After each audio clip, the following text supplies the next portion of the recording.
के कारण है। लेकिन इसका निवारण क्या है? क्रोध का निवारण क्या है? ये कारण तो बहुत है, लेकिन इस कारण का हम निवारण कैसे करें?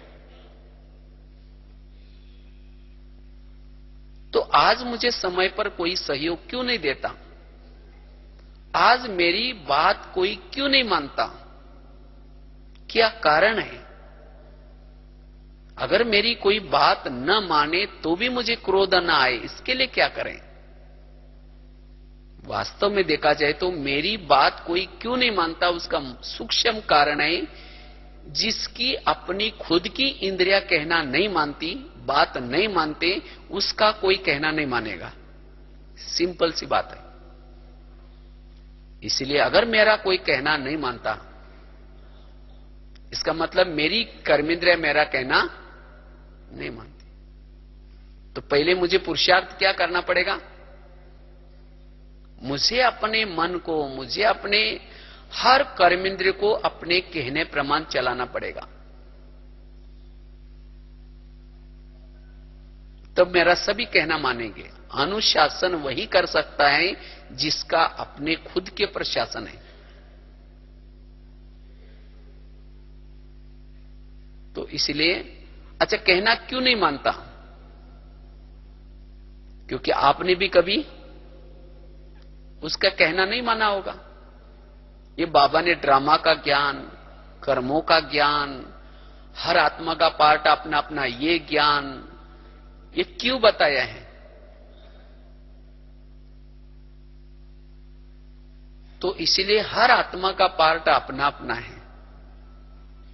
जैसे कोई नाटक होता है, नाटक में हर आत्मा को, हर एक्टर को स्क्रिप्ट मिलती है, और जैसा जिनको स्क्रिप्ट मिलती है, जो लिखत मिलते हैं, उस अनुसार वो एक्टिंग करते हैं।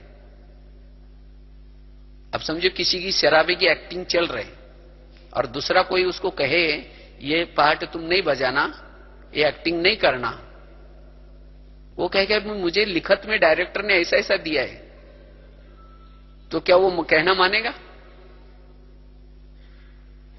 तो इसीलिए इस संसार में एक नाटक है, और इस नाटक में जिस एक्टर को जैसी एक्टिंग मिली है, जैसी स्क्रिप्ट मिले, सब अपना अपना पार्ट बजा रहे हैं।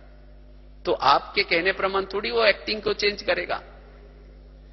इसीलिए बाबा कहते कि बच्चे, मालिक बनकर के किसी को बताओ, अगर नहीं मानता तो क्या करो, बालिक बन जाओ। नहीं तो हम क्या करते हैं, मालिक बन जाते हैं लेकिन बालक नहीं बनते, और इसके कारण क्रोध आता है। इसलिए इस ड्रामा को समझना बड़ा जरूरी है। अगर ये ड्रामा का सब कुछ ज्ञान होने के बावजूद, कर्मों का ज्ञान होने के बावजूद, फिर भी मुझे क्यों, कैसा, ये ऐसा क्यों हो रहा है, ये ऐसा क्यों करता है, ये अगर क्यों आता है, इसका मतलब ना मैंने ड्रामा को समझा, ना मैंने कर्मों को समझा।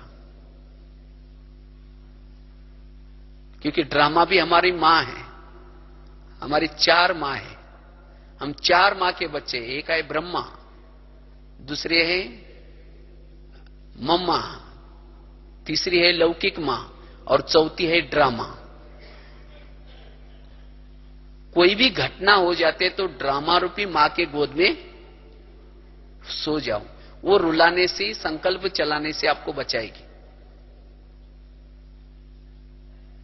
तो इसलिए क्यों से अगर बचना है, ये ड्रामा का पाठ हमारा पक्का हो।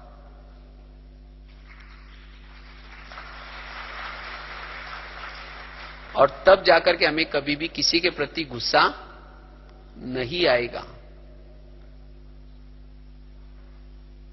दूसरी बात है, अगर हमें क्रोध का निवारण करना है, निगेटिव बातों को क्या बना दो, पॉजिटिव। अच्छा, कोई गाली देता है, कोई इंसल्ट करता है, तब गुस्सा आता है। तो गाली अच्छी होती है, बुरी होती है? बुरी होते हैं। अगर कोई बुरी चीज आपको दे रहा है आप लेंगे, और जब नहीं लिया तो किसके पास रही? उसी के पास रही। कोई गाली दे रहे, लो ही नहीं। कहते एक बार महात्मा गांधी जी समुद्र जहाज से यात्रा कर रहे थे, और जब यात्रा कर रहे थे तो एक अंग्रेज भी बैठा था। तो महात्मा गांधी जी शांति से बैठे थे, तो एक अंग्रेज ने क्या क्या बहुत सारी बातें लिखी कागज पर, और उस कागज को 4-5 कागज को महात्मा गांधी को दिया। महात्मा गांधी ने उस कागज को पढ़ा और उसकी जो पिन निकाल करके धोती को लगाई और कागज वापस दिया, फिर शांति से बैठ गए। तो अंग्रेज हैरान हो गए, कहा कि ये बातें पढ़ा लेकिन उसकी कोई प्रतिक्रिया नहीं की, क्योंकि उस कागज के ऊपर बहुत सारी गालियां लिखी थी महात्मा गांधी के लिए। तो महात्मा गांधी के पास जाकर के वो अंग्रेज कहते कि क्या बात है, ये गालियां को पढ़ करके आपको कुछ परेशानी नहीं हुई?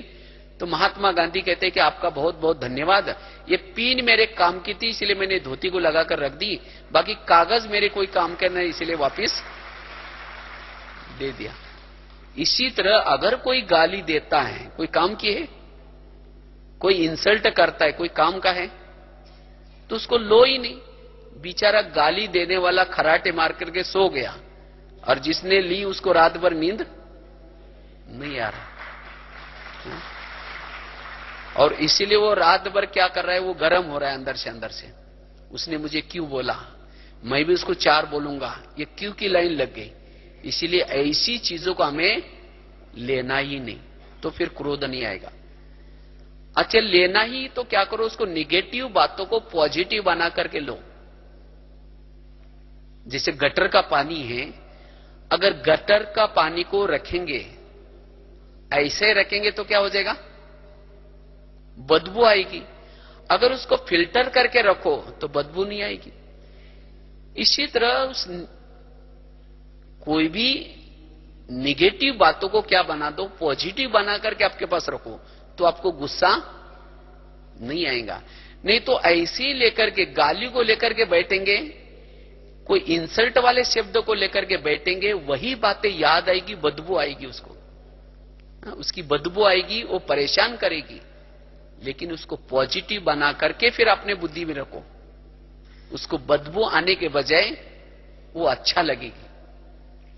अगर कोई गाली देता है, आप ये सोचो कि गाली नहीं दी, मेरे पर गुलाब का फूल डाल दिया। जो संगम युग में गाली देगा, वही व्यक्ति दोपहर में आपकी मूर्ति के सामने रोज गुलाब का फूल डालने का काम करेगा। तो कोई भगत चाहिए कि नहीं चाहिए? तो जिस दिन किसी ने गाली दी, तो शाम को जब योग में बैठेंगे तो बाबा को, बाबा आज आपका बहुत धन्यवाद, आपने बहुत अच्छा भगत भेजा था, उसने बहुत अच्छा फूल डाल के दे गया, आपका बहुत बहुत धन्यवाद। तो वो गाली आपको आनंददायी लगेगी, आपको लगेगा नहीं कि क्यों बोला, किसी लिए बोला। फिर बाबा को कहना है कि कल भी किसी को भेज देना, कोई ना कोई फूल चढ़ा करके जाए। तो ऐसी बातें सुनने से आपको परेशानी नहीं होगी। और भी गुस्सा क्यों आता है? गुस्सा आने का कारण है, अगर आपकी 2-4 लोगों ने मिल करके बुराई की, आपके लिए कुछ ना कुछ गलत बनाने का प्लानिंग बनाया, पर चिंतन किया, और उसमें से कोई एकादा व्यक्ति होता है, वो आपको आकर के सुनाता है, अरे वो लोगों ने तुम्हारे बारे में ऐसा ऐसा बोला, तुम्हारा परचिंतन कर रहे थे। जब ये बातें हम सुन लेते तो जिसने परचिंतन किया उसके लिए गुस्सा आता है, कहते ये मेरा परचिंतन करते हैं। लेकिन उस निगेटिव बातों को क्या बना दो, पॉजिटिव बना दो। ये सोचे कि इन्होंने मेरा परचिंतन नहीं किया, लेकिन क्या क्या, इन्होंने मेरा कीर्तन भजन गाया। जैसे भक्ति मार्ग में क्या करते हैं, हम कीर्तन भजन गाते हैं। तो कीर्तन भजन में क्या होता है, 2-4 जन इकट्ठे होते हैं, एक जन टाल बजाता है, एक जन डपली बजाता है, एक जन गाता है, और कुछ सुनने वाले भी होते हैं, उसको कहा जाता है कीर्तन भजन। तो इसी तरह परचिंतन में भी क्या होता है, 2-4 जन इकट्ठे होंगे, एक कहेगा वो बहन है ही ऐसी, दूसरे कहेगा हाँ मेरे साथ भी ऐसा किया, तीसरे कहेगा हाँ वो ऐसी करते रहते हैं, माना एक जन टाल बजा रहा है, एक जन डपला बजा रहा है, 2-4 जन गा रहे। अगर यहां संगम युग में अगर आपका किसी ने 1 घंटा तक परचिंतन किया, तो वही परचिंतन करने वाले लोग जब द्वापर युग आएगा, जब आपकी मूर्ति बनेगी, तो मूर्ति बनने के बाद आपके मूर्ति के सामने जिस गांव में आपका मंदिर बनाया जाएगा, जिसका परचिंतन किया वो देवी बनेगी, उसका मंदिर बनेगा। तो जिन्होंने संगम युग में 1 घंटा तक उसका परचिंतन किया, उसी भजन मंडली को, उसी लोगों को उसी गांव में जन्म लेना पड़ेगा। और जिसने कहा कि वो बहन है ही ऐसी, वो कीर्तन गाने वाला काम करेगा, हे देवी तुम बहुत महान हो। और जिसने कहा कि ये बहन है ही ऐसी, वो क्या करेगा, वो